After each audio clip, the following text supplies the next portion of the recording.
I love The Weakest Link. How could you not? It really is one of the greatest quiz shows of all time. I remember when I first watched this show back in the day, and I was fascinated by its uniqueness. It was heart-pounding, but it was also somehow hilariously entertaining at the same time. Who didn't love seeing Anne Robinson die inside, trying to give away a ton of cash to the biggest dumbasses in the history of mankind, bruh? I swear, Weakest Link contestants somehow have more lost brain cells than my 9th grade classmates.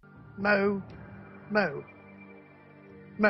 I'm just kidding, by the way. If you're watching this video and you've been on the show, please don't kill me. But anyway, The Weakest Link had a legendary run in the UK from 2000 up until 2012. It was also in the US for a cup of coffee from 2001 to 2003, but here we are in 2024, and The Weakest Link is alive and well. NBC revived it in the US in 2020, while BBC brought it back to the UK a year later. And I can honestly say that both versions are delightful to watch. I can appreciate that both versions managed to bring a modern flair, while also keeping the essence that made the original series so captivating. But now, let's ask ourselves, which revival is superior? Is the UK version still the crown jewel? Has the US version carved its niche well enough to compete? Which country truly owns The Weakest Link? Let's talk about it.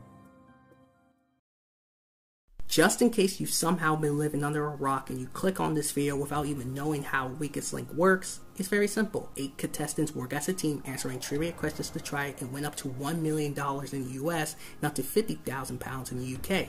Each contestant aims to create a chain of 8 correct answers within a time limit. If someone gets a question wrong, the chain is broken and the money in that chain is lost. However, a contestant can keep the money safe by saying bank and pressing the button on the podium, creating a new chain from scratch. Following each round, the contestants vote each other off based on who was the weakest link. Or in other words, the worst contestant in that round. If the votes are tied, the best contestant in that round, aka the strongest link, decides on who leaves the game. After the player takes the walk of shame, the game continues. The top prize gets bigger and time decreases as the game progresses. Once there are 2 remaining, the UK version has another round before the final round where wherever is won is doubled. The US version goes straight into the final round, which is a one-on-one showdown, when whoever gets the most correct answers out of 5 questions wins the whole game. If the score is tied, the game gets decided in sudden death. Let me just say though, I think we can all agree that there's no way the top prize will ever be won on The Weakest Link. If I had a nickel for every nickel in this question, how many cents would I have? 1. 5. No, 10 cents. How many syllables are in the word Mississippi? 3. No, 4. In technology, what word goes before definition in the TV standard, usually abbreviated to HD? Pizza. Why did I agree to host a show? Anyway, there are a few things from the revivals that the original version of the show never had. For example, the button you use for banking. Was it necessary? Probably not, but I like that they added it. In my opinion, it offers way more convenience and efficiency for the contestants. Plus, it just feels cooler. It makes banking feel more legit. Another neat addition is the screen on the podium that displays photos for certain questions. I think this is a great feature, and I think it adds a variety and opens up more question possibilities. Both shows increase the top prize as the game progresses, and that's how the US version gets a maximum prize of $1 million, which is way more than what the UK offers at only £50,000. And it's part of the reason why I feel like the US version feels more grand, because the stakes are way higher.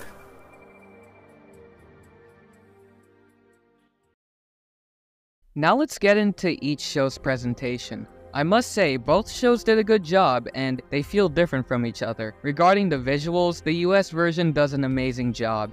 They completely changed it up from the original, and everything looks clean, everything is animated smoothly, and it all fits the modern style of the show very well. As for the UK version, they went for more of a traditional style at first, something closer to the original. They would change it up a bit with more lively animation and darker looking graphics. Now, there is one major difference between both shows I would like to point out. The US version actually displays the questions. It makes the show so much easier to watch, and it also makes it much easier for the viewers to play along.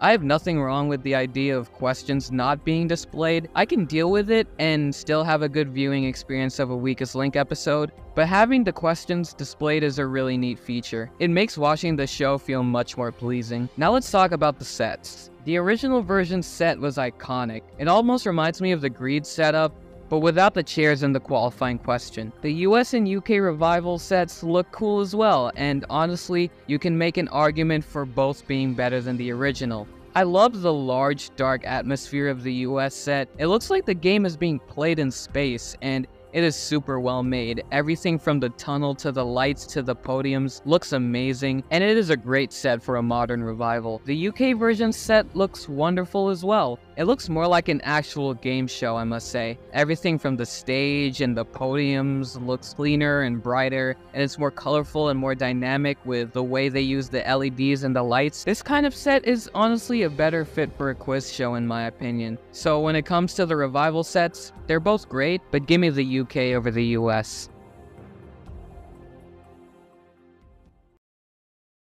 To wrap things up, we can't have a weakest link video without talking about the host. In my opinion, the person with the hosting role is the most important part of the show.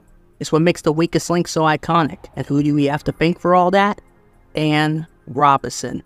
This woman needs no introduction. We can all agree that she was the best host of Weakest Link, no doubt about it. She makes the game fun, intense, and above all, nerve-wracking. The way she explains the rules of the game gives you goosebumps, and the way she asks little questions makes it intense, especially in the final round. And of course, the way she insults the contestants was hilarious. The moment the voting of who was the weakest link was done, you knew it was time for Anne to roast you. Nowadays, we have Jane Lynch running the ship for the US version, and she does a great job. At first, I didn't know what to expect of her, but she is doing a phenomenal job at a revival. She keeps the game at a good pace, she doesn't stumble with her words, she reads the questions with clarity, and she is just as unhinged and brutal as Anne Robinson. Her dry humor and unbothered personality is pure gold. And at times, I find her wit even sharper than Anne's. Lynch is not the intimidating vampire that Anne was. Her character is more laid back and nonchalant. I like how she's not trying to outright copy Anne Robinson. She holds her own, and she's overall a perfect fit for the show. Across the pond in the UK, Romesh Ranganathan is in charge. He's a comedian, so it shouldn't come as a surprise that he is a host who focuses more on his humor, although you expect him to adopt a more intimidating demeanor given the nature of the weakest link. But that's not the case. You miss the excitement of watching the contestants get destroyed by him when they mess up. He's quite supportive of the contestants, although they're just a bunch of celebrities trying to win money for charity. So I guess that's fair. But come on, maybe a little aggression wouldn't hurt. We've seen it in other celebrity specials. So he's just a standard, genuine host who's not trying to scare away his contestants. He's just there to host the game, which he does a great job at. He keeps the game flowing smoothly and seamlessly delivers the questions without a hitch. However, when it comes time to deliver his jokes, he starts to get unhinged, which I can always appreciate. I love out-of-pocket UK humor. He reminds me more of George Gray when it comes to being a weakest link host. Not overly antagonistic, just being a rock-solid host and hilarious. And I don't find that to be a bad thing. I can't find much to complain about. Though I must admit, he's not as memorable as some other weakest link hosts. He could be a better fit for the show. In my opinion, I do feel like the show benefits where there's a bit more edge. I think the meaner, more classic hosting style fits the show much better, so it shouldn't come as a surprise that I find Jane to be a better host than Romesh. She is the closest thing you'll get to Anne Robinson. Just an overall fantastic host. Both of these revivals are quite enjoyable to watch. They managed to stay true to the original weakest link, with a few modern twists here and there. If you ask me which one was better though, I'd say the US version, mostly because Jane Lynch is just fantastic, and also because of things like the more pleasing presentation, and some of the most unserious contestants you'll ever see. If you haven't seen an episode, I highly recommend doing so. You'll have a good time. The same goes for the UK version. At the end of the day, I'm very happy that we still have one of the greatest quiz shows of all time on modern TV, and I'm glad that, unlike most game show revivals, both of these versions of The Weakest Link are not just at the very least watchable, they are actually really damn good, and they both bring back that charm from the Anne Robinson version. We don't know how long this great show will last, so let's enjoy it while we still can. Let me know down in the comments which revival you think is better. I would love to hear your guys' thoughts. If you enjoyed this video, give it a like, and if you're new to the channel, subscribe for some more great game show content. And also shout out to Dante Pittman for helping me out with this video. Go subscribe to him as well. With all that being said, I'll see you guys in the next video. Take care.